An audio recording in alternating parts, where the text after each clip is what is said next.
got good form. Cullen's putting his Templar training to good use. Did Cullen tell you he was a Templar? He's not wearing the armor. He didn't have to. Might not be a Templar shield, but it's a Templar holding it. He angles the shield just a bit down. Helps direct fire or acid away, so it doesn't spray right into your face. Kanari learned the same thing when we trained to fight Tevinter mages. Your Templar's doing good work. You sound like you want to head down there and give the troops some pointers. Nah, I'm no good at command unless I know who my guys are sleeping with and what they like to drink. Inquisition's already too large for that. The Chargers are big enough for me. Biggest problem for the Inquisition right now isn't on the front line. It's at the top. You've got no leader, no Inquisitor.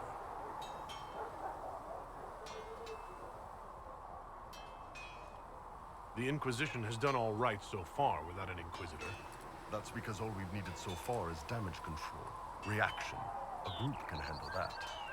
Once you've sealed the breach, it's gonna be time to make decisions. Someone's gonna have to step up. Who knows? Maybe you sealed the breach. The Chantry gets off its ass and all those soldiers go home and get fat. You think? It could happen. It won't, but it could. What's going on?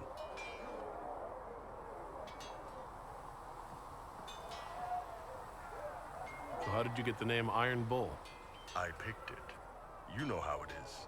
Even growing up Talvashath, your parents had to tell you about some of it, right? No names. I figure your parents chose yours the same way. Nice going on a Dar, by the way. Weapon. I like that. But why specifically Iron Bull? This may surprise you, but I really like hitting things. Also, it's the Iron Bull, technically. I like having an article at the front. It makes it sound like I'm not even a person, just a mindless weapon. An implement of destruction. That really works for me. I'd like to know more about your work with the Ben Hasrath. Ben Hasrath is actually a general term. You've got the secret police who investigate problems inside our territory. You've got the re-educators who take people with problems and fix their minds. Or make them disappear. And then you've got the spies. How do the re-educators work? Well, I only know the basics. Wasn't my area. That said, keep a man awake long enough. Ask the right questions, give the right potions, and you can get him to say anything. You don't need blood magic or demons to change someone's mind. We're a lot more fragile than we'd like to believe. My parents told me stories about what the re-educators did. Yes, you were lucky your parents got away. The weak minds get bent into the right shape. Strong minds like yours. They'd have given you a poison called Kamek. You'd have been a polite, happy laborer for the rest of your life. And you'd have had a handler to help you eat and make sure you didn't crap your pants. And you're a spy? Close. I am now, I suppose. But that's not how I started. They sent me to Saharan because they needed someone who could fight and hunt down problems. That whole island was a sack of cats. Incursions from Tevinter, Talvashath, and native rebels fighting both sides. And in the middle, me, trying to wrangle the rebels and restore order.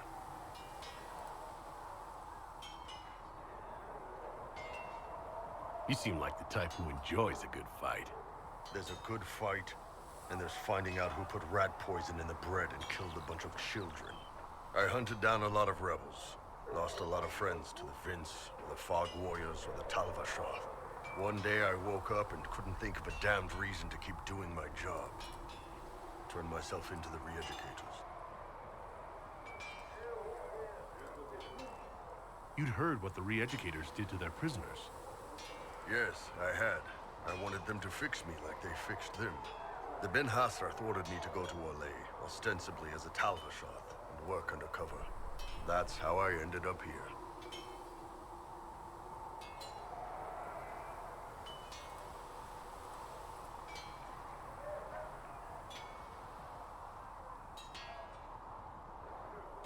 I'm glad you're here, Bull. Me too. If you ever need to talk more about all this, let me know. Nah, it was a long time ago. Thanks, though. There are few here who know what it means to be Qunari. You're not Qunari. You're Tal-Vashoth. World of difference. I still grew up looking like this in a world of mostly humans. Yeah. Fair enough.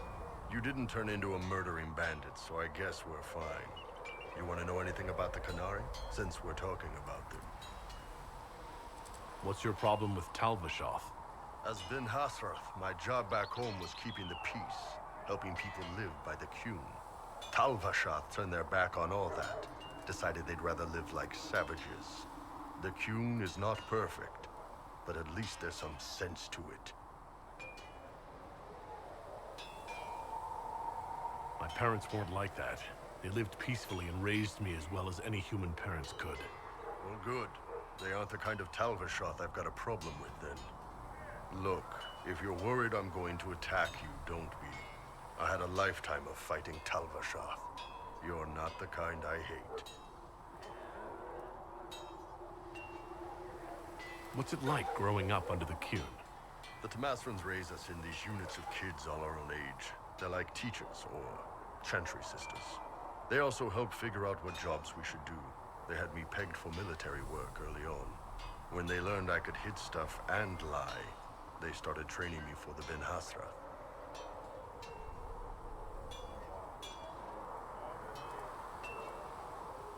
So the Qun decided what work you would do. You didn't get a choice. I could have acted like I didn't like hitting things, I guess. But why would I do that? I was good at my work. I liked doing it. Far as I can tell, the Tamasrans made the right call.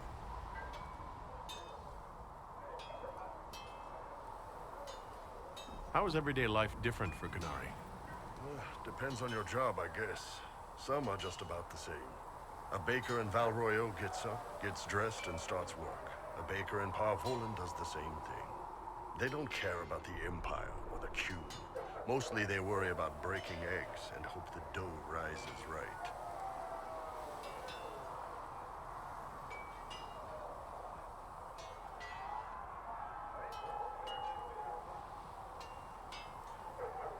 I heard there's no marriage among the Qunari. Yeah, that's true. Qunari love our friends like anyone does, but we don't have sex with them. Qunari don't have sex? Oh, we definitely have sex. They're Tamasrans who pop your cork whenever you need it. Seriously? Yes. It's not a big deal like it is here. It's like, I don't know, going to see a healer. Sometimes it's this long, involved thing. It takes all day, leaves you walking funny. Other times you're in and out in 5 minutes. Thank you. See you next week. So you've never really made love? Connected with someone in both body and soul? I don't know. One time they used this thing called the Sato Nerapan.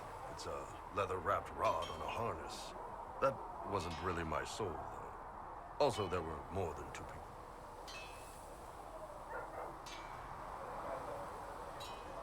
How do the Qunari rule themselves? It's pretty simple. We've got the matriarchy, the priesthood, and the military. The priesthood figures out how Qunari should live in theory. The matriarchy makes it work in practice. And the military keeps the Qunari safe from outside threats. Does it actually work like that? Is there much infighting? Not like you're thinking of. People disagree, yeah, but the priests are there to solve disagreements. Here in Olay, politicking comes from people putting their own gain ahead of the gains of society. If you do that among the Qunari, the Ben Hasrath set you straight, or kill you. Do you ever think about what would happen if the Qunari conquered Orlais or Eldon? Some folks, like Cassandra or Cullen, would do fine if they didn't die fighting. Those two love rules. But the mages... Can you imagine Solus trying his fade dreaming under the Qun? Or Vivian doing her political bullshit? Both Sarah and Varric would mouth off until they ended up re-educated, drugged until their minds broke. So, to answer your question, no, I don't think about it much at all. The word Canary, does it mean what we are, the race, or is it anyone who follows the Qun? Depends on who you ask. Are you Canary or Talvashah? The humans and elves who follow the Qun are the Vidathari. The Canary who break away from the Qun are Talvashah, deserters. What about Canary who existed before the Qun?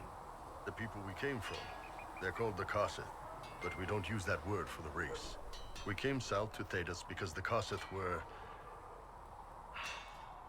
I don't know. We had to leave. The stories aren't clear. But I don't expect they look much like us. Whatever they are. See you later, Bo. See ya. Did you need something?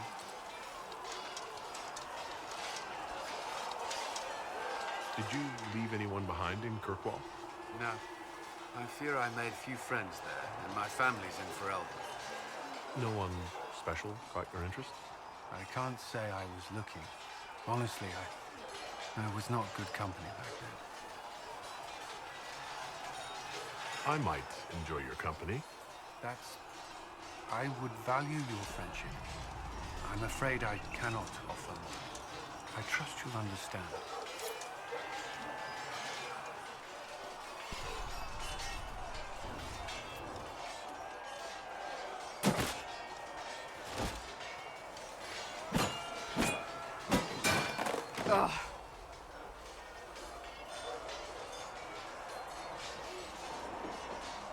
You're kind of a force of nature, aren't you? When I need to be. It's impressive. You flatter me. I'm trying. Did I do the right thing? What I have set in motion here could destroy everything I have revered my whole life. One day they may write about me as a traitor, a madwoman, a fool. And they may be right. What does your faith tell you? I believe you are innocent. I believe more is going on here than we can see. And I believe no one else cares to do anything about it. They will stand in the fire and complain that it is hot. But is this the Maker's will? I can only guess. You don't think I'm the Herald of Andraste? I think you were sent to help us. I hope you were. But the Maker's help takes many forms. Sometimes it's difficult to discern who it truly benefits, or how. What's going to happen now? Now we find allies to help us close the breach, if that is even possible. And if there are consequences to be paid for what I have done, I pay them. I only pray the price is not too high.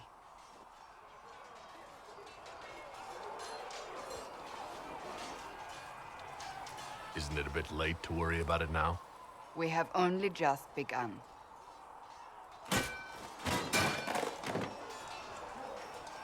My trainers always said, Cassandra, you are too brash. You must think before you act. I see what must be done, and I do it. I see no point in running around in circles like a dog chasing its tail. But I misjudged you in the beginning, did I not? I thought the answer was before me, clear as day. I cannot afford to be so careless again.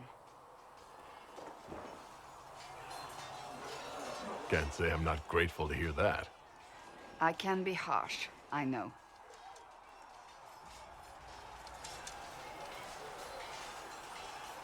You've said you believe you're chosen. Does that mean you believe in the Maker?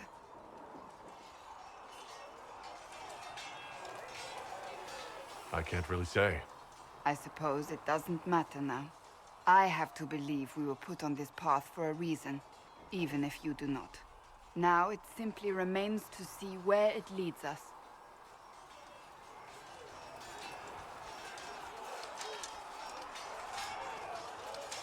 It occurs to me I don't actually know much about you.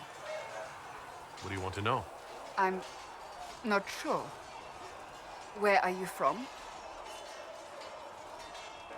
I thought you knew that. I suppose I could ask Liliana. She has collected a frightening amount of information on you, but I don't want to ask her. I want to hear it from you. No specific place. My mercenary band worked mostly in the free marches, however. At least until you crossed the waking sea to reach the Conclave, I suppose. Tell me, do you consider the free marches your home? Are you eager to go back?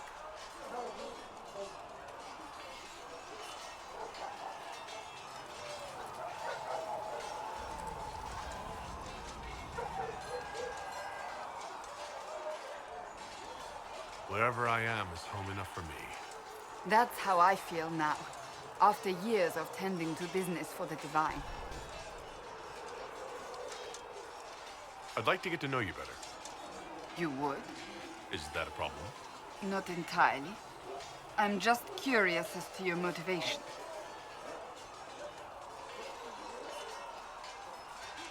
No motivation beyond making things between us less... Antagonistic? Exactly. As you wish. My name is Cassandra Pentegast, daughter of the Royal House of Navarra, 78th in line for the Navarran throne. I joined the Seekers of Truth as a young woman, and was with the Order until they withdrew from the Chantry. I remained as the Divine's right hand, carrying out her order to form the Inquisition. And here we are. That's all there is to know, my lord. You're a member of Navarra's royal family. The Pentegasts are a very large clan. Half of Cumberland could say the same. Really? No, but it feels that way. I have hundreds of relatives so distant they need charts to prove we're related at all. And they have them. Oh yes. The Pentegasts value their precious blood like it runs with gold.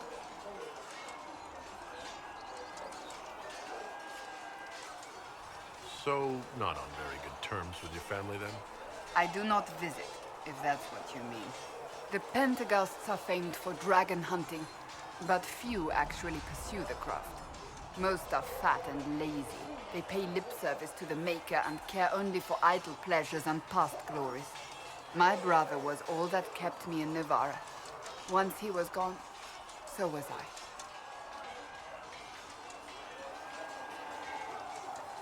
Tell me about your brother. I would prefer not to speak of Anthony. Another time, perhaps. You don't seem to like your homeland much. My family polluted it for me. What little I saw of my homeland was through the bars of a gilded cage. My uncle treated me like a porcelain doll to be placed on a shelf and dusted only when necessary. Thus, I did not see Navarra, the real Navarra, until much later. By then, I realized I knew it not at all. Your uncle? What about your parents? They had the misfortune of taking the wrong side in the second attempt to overthrow King Marcus. The king executed them, but spared my brother and I since we were family, and children at the time. Thus we were raised by my uncle, a mortalitasi who preferred the company of his corpses to the living. Your uncle was a mortalitasi? A death mage. He still is. My countrymen do not burn the dead, they bury them in special crypts. The mortalitasi supervise the crypts, like priests. Uncle Vestalis oversees the grand necropolis. Navarrans spend more time honoring dead relatives than they do with living ones. It is odd to be so fascinated with death and its trappings. I will never understand it. So you were the right hand to the Divine? To Divine Justinia, yes. And Divine Beatrix before her, in fact. The position is normally reserved for Templars of the Knights Divine, but my circumstances were unusual. Unusual how? You don't know the story? Thank the Maker. I will tell you if you wish, but it isn't as exciting as some drum it up to be. The short version is that I once saved the previous Divine's life. My reward was becoming her right hand. But what does a right hand do exactly? What is your hand capable of? It gives, it takes, it beckons. It makes a fist. Liliana and I extended the Divine's reach beyond the Grand Cathedral. We went where she could not. After Beatrix, I was tired of the position and wanted to return to the Seekers. But Justinia convinced me to stay. Her vision for the future gave me hope. You thought she could really change things? Justinian knew the war was coming long before it began. She tried to avert it, but the forces arrayed against her were too strong. Sometimes you have to break a bone so it can be reset. That's where the Inquisition comes in. It was to be the answer. A means to preserve as well as an agent for change. I only wish she had lived to see it. So what's the story about you becoming the right hand? Sweet Andraste, do you really want to hear that? It was, what, 18, 20 years ago? Some still discuss it like it happened yesterday. The tale gets bigger each time it's told. I barely recognize myself within it now. That's what happens with stories that become legends. I am not a legend, nor was I then. I was a young woman barely out of training. To hear others tell it, I alone saved divine Beatrix from a horde of dragons sent to assault the Grand Cathedral. Rather impressive for such a young seeker, wouldn't you say? And the truth is? I stumbled upon a conspiracy to kill Beatrix. A Templar Knight Commander was at its heart, and there was a dragon battle at the Grand Cathedral, but I had help from loyal mages who rallied to the cause. They freed the dragons from magical control. Without them, the Divine and I would both have died. Yet I became the right hand, and they are forgotten. What happened to the mages that helped you? They went back to their circles, with rewards and privileges and most holy gratitude. Many of them died at the conclave. An impressive tale. I can see why people enjoy telling it. Just wait till they start telling stories about you. I'll let you get back to work. For the highest kings, You return. those who bring harm without provocation to the least of his children are hated and accursed. Can you tell me about the original Inquisition? The original Inquisition was formed after the First Blight, well before the Chantry as we know it. The Inquisitors were hunters, zealots, who tracked and killed cultists and dangerous mages. As Andraste rose to power, the Inquisition came into her service. Instead of hunting those who would do harm, the Inquisitors spread the chant of light by force.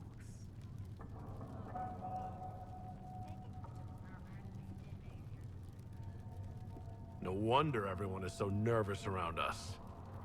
Who chose that name? Divine Justinia herself. I understand that this was not a popular decision. In any case, once the chant of light had spread far and wide, there was less need for zealots. The Inquisitors became the seekers of truth, and eventually the Templars. And now the Inquisition has been called again to restore order. By force. Do you know what impresses me most about the original Inquisition? They fought horrific battles, killed and died for their cause, and when it was time, they put their swords away. Perhaps the name was Divine Justinia's message, that when the Inquisition is needed, it will strike without mercy. But when its work is done, it will put its sword away.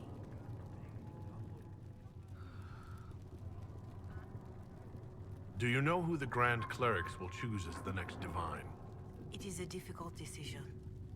All the obvious candidates perished with Divine Justinia at the Conclave. The Grand Clerics are terrified of the Inquisition. They will not decide soon, and I fear they will not decide wisely. Whoever is chosen needs the Inquisition's support. No one else seems likely to seal the breach.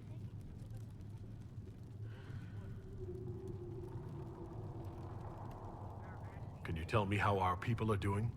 What would you like to know?